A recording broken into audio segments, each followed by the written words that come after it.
Un professeur et un étudiant discutent du sujet de l'existence de Dieu.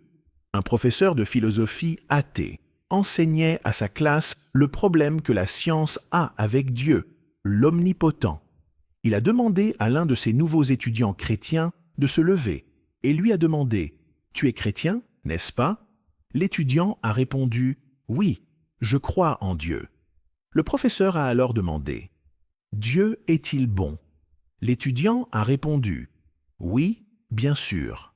Le professeur a poursuivi « Dieu est-il tout-puissant ?» L'étudiant a répondu « Oui, bien sûr ». Le professeur a alors dit « Mon frère est mort du cancer alors qu'il priait Dieu pour qu'il le guérisse. La plupart d'entre nous essaieraient au moins d'aider les autres qui sont malades, mais Dieu ne l'a pas fait. Comment ce Dieu peut-il alors être bon ?» L'étudiant reste silencieux, incapable de répondre à la question. Le professeur a dit « Recommençons. Jeune homme, Dieu est-il bon ?» L'étudiant a répondu « Oui ».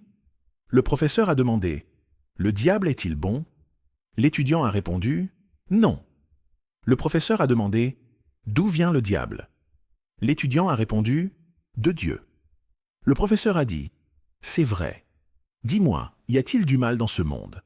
L'étudiant a répondu « Oui, le mal est partout. » Le professeur a alors demandé « Et Dieu a-t-il créé tout ?» L'étudiant a répondu « Oui ». Le professeur a demandé « Alors qui a créé le mal ?»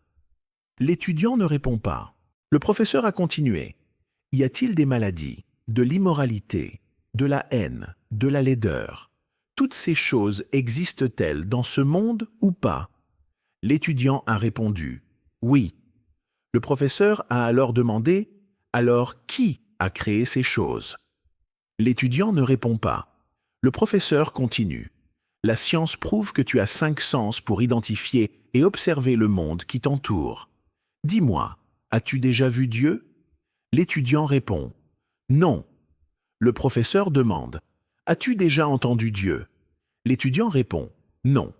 Le professeur demande encore « As-tu déjà ressenti, goûté ou senti Dieu? As-tu déjà eu une perception sensorielle de Dieu ?» L'étudiant répond « Non, je ne l'ai pas fait ». Le professeur conclut « Et pourtant, tu crois en Dieu ?» L'étudiant répond « Oui ». Le professeur dit alors « Selon un protocole empirique et démonstratif, la science affirme que ton Dieu n'existe pas. Que dis-tu à cela ?» L'étudiant reste silencieux et répond « J'ai juste ma foi ». Le professeur rétorque « Oui, c'est ça le problème ». Le professeur demande « Y a-t-il quelque chose comme la chaleur ?» L'étudiant répond « Oui ». Le professeur demande « Et y a-t-il quelque chose comme le froid ?» L'étudiant répond « Non ». Le professeur dit « Non, monsieur, cela n'existe pas ». La salle est devenue très calme avec le tournant de la conversation. L'étudiant continue « Monsieur, vous pouvez avoir beaucoup de chaleur, encore plus de chaleur, ou même de la super chaleur, ou de la méga chaleur, de la chaleur blanche, un peu de chaleur, ou même pas de chaleur du tout. Mais il n'y a pas de chose que l'on appelle le froid. Nous pouvons atteindre moins 458 degrés Fahrenheit, ce qui n'est pas de la chaleur, mais nous ne pouvons pas dépasser cette limite. Il n'existe pas de chose comme le froid. Le froid est un mot que nous utilisons pour décrire l'absence de chaleur. Nous ne pouvons pas mesurer le froid. La chaleur est de l'énergie. Le froid n'est pas l'opposé de la chaleur. C'est juste son absence. 3h05. Dans la salle, il y avait un silence si profond qu'on aurait pu entendre une aiguille tomber. L'étudiant continue. Que dire de l'obscurité? Y a-t-il quelque chose comme l'obscurité? L'étudiant continue. Que dire de l'obscurité? Y a-t-il quelque chose comme l'obscurité? Le professeur répond. Oui, qu'est-ce que la nuit s'il n'y a pas d'obscurité? L'étudiant rétorque. Vous avez encore tort. L'obscurité est l'absence de quelque chose. Oui, on peut avoir un peu de la lumière normale, de la lumière brillante ou même de la lumière éblouissante. Mais si vous n'avez constamment aucune lumière, alors vous n'avez rien. Et cela s'appelle l'obscurité, n'est-ce pas? Donc, en réalité, il n'y a pas d'obscurité.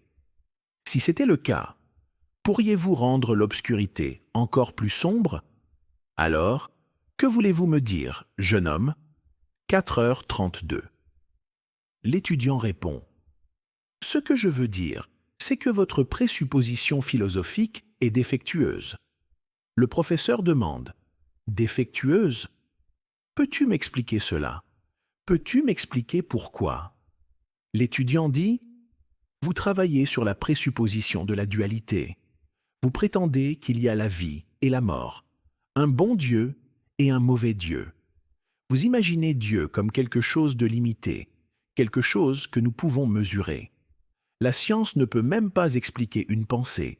Elle utilise l'électricité et le magnétisme, mais elle n'a vu ni compris aucun d'eux. Celui qui voit la mort comme l'opposé de la vie ignore le fait que la mort n'a pas de substance. La mort n'est pas l'opposé de la vie, mais simplement son absence. 5.14. L'étudiant poursuit. Et maintenant, expliquez-moi, monsieur, enseignez-vous à vos étudiants qu'ils descendent des singes? Le professeur répond: Si tu fais référence à la théorie de l'évolution, oui, bien sûr, je l'enseigne. L'étudiant demande: Avez-vous vu l'évolution de vos propres yeux? Le professeur secoue la tête avec un sourire, réalisant où cette discussion allait le mener. L'étudiant dit: Monsieur, si personne n'a vu l'évolution en cours et ne peut prouver que ce processus est un effort progressif, n'enseignez-vous pas alors votre opinion? N'êtes-vous pas un scientifique, mais un prédicateur? La classe éclate de rire. L'étudiant demande: Y a-t-il quelqu'un dans cette salle qui a vu le cerveau du professeur? La classe rit encore. Puis il demande: Y a-t-il quelqu'un qui a touché, entendu ou senti le cerveau du professeur? Personne ne semble l'avoir fait. Alors, selon les règles établies du protocole empirique, stable et démonstratif, la science affirme que vous n'avez pas de cerveau. Alors, avec tout le respect que je vous dois, comment pouvons-nous faire confiance à votre enseignement? La salle est devenue silencieuse. Le professeur fixe l'étudiant avec un regard impénétrable et dit: « Je suppose que tu dois les prendre par la foi, jeune homme. » L'étudiant répond: « C'est exactement ça. C'est la connexion entre les êtres humains et Dieu, la foi. C'est la seule chose qui maintient les choses en vie et les fait avancer.